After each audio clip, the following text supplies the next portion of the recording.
Firstly, I would like to thank the Bengal Rowing Club for inviting me to such an enthusiastic occasion. Not just an August occasion, but it's full of enthusiasm, it's full of hope, it's full of dreams.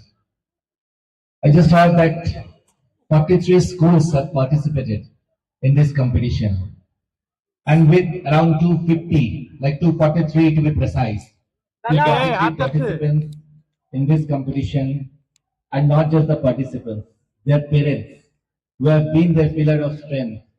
I think I'm very much thankful to the parents as well, who have encouraged their children to pursue sports, to pursue physical activity, which is something very essential for the dream of Viksit Bharat to come true.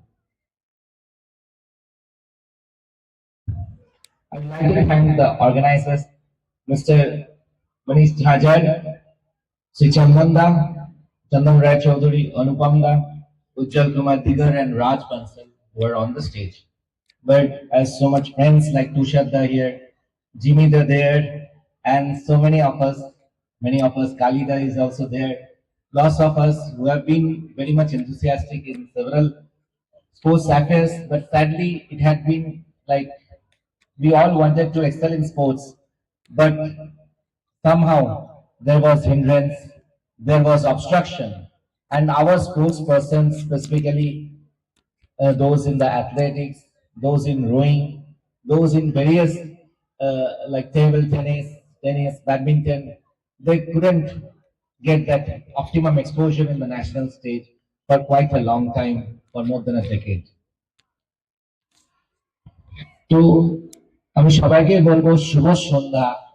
সন্ধ্যাটা শুভ, কারণ আজকের দিনে আমরা যখন কথা বলছি আমাদের পশ্চিমবঙ্গে আমরা খেলো ইন্ডিয়ার মতন একটা যুগান্তকারী স্কিম, পশ্চিমবঙ্গের আগামীর ভবিষ্যৎ যারা আজকে এখানে পার্টিসিপেন্ট আছে এবং যারা আগামী দিনের পার্টিসিপেন্ট হবে তাদের ভবিষ্যতের কথা মাথায় রেখে তারা যাতে খেলাধুলাটাকে একটা প্রফেশন হিসেবে দেখতে পারে, তার জন্য তাদের ফিজিক্যাল, তাদের বিভিন্ন ধরনের ফাইন্যান্সিয়াল সাপোর্ট, তাদের নিউট্রিশনাল সাপোর্ট, তাদের কোচিং সাপোর্ট, অ্যান্ড আর একটা দিক যেটা আমরা অনেকে ইগনোর করে ফেলি, যেটা মেডিকেল সাপোর্ট। বিকজ অনেক সময় এরকম হয় that our players while practicing sustain injuries, আর তারপর due to lack of protocols, due to lack of proper sports medicine exposure, আমাদের যেটা হয় যে তারা হয়তো আগামী দিন স্পোর্টসটাকে কেরিয়ার হিসেবে নেওয়ার সেই স্বপ্নটাকে বিসর্জন দিতে হয়েছে।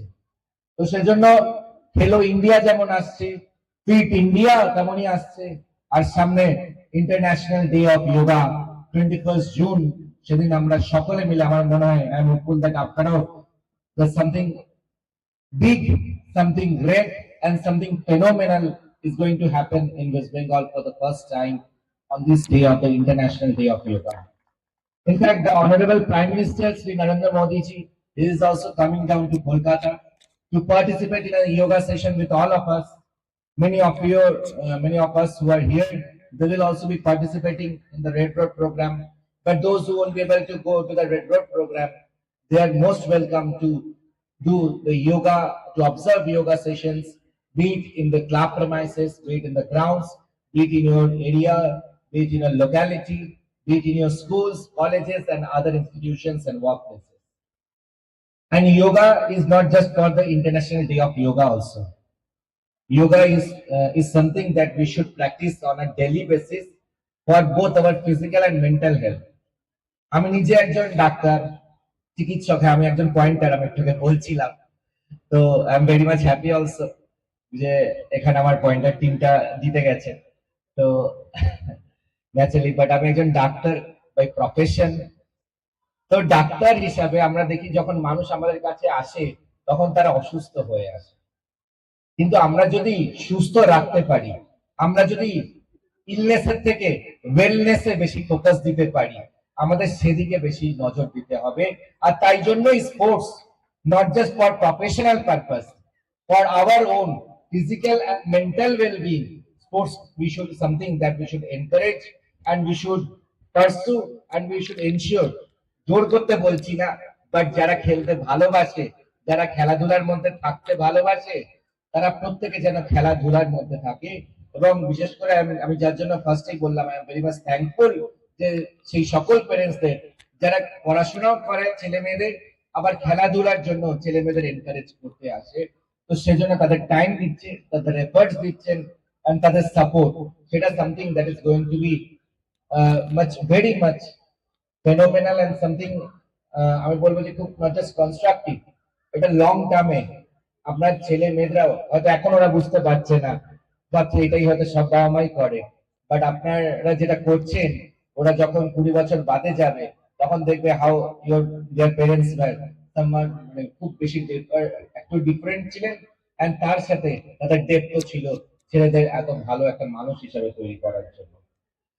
ওই জন্য আর এদিকে যখন আমাদের দীর্ঘদিন ধরে এটা একটা প্রবলেম ছিল যে খেলাধুলা কে খুব একটা এনকারেজ হতো না, খেলাধুলা অবহেলিত ছিল এবং আমাদের পশ্চিমবঙ্গে খেলোয়াড়রা বঞ্চিত ছিল, অবহেলিত ছিল এবং তাদেরকে পরিচয় করে হয়ে গেছিল।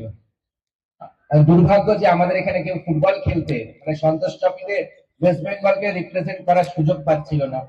সে উত্তরপ্রদেশে গিয়ে সেখানে প্র্যাকটিস, সেখানে এক্সপোজার পেল, উত্তরপ্রদেশে গিয়ে সন্তোষ ট্রফি খেলছে আমার বাংলার টিম।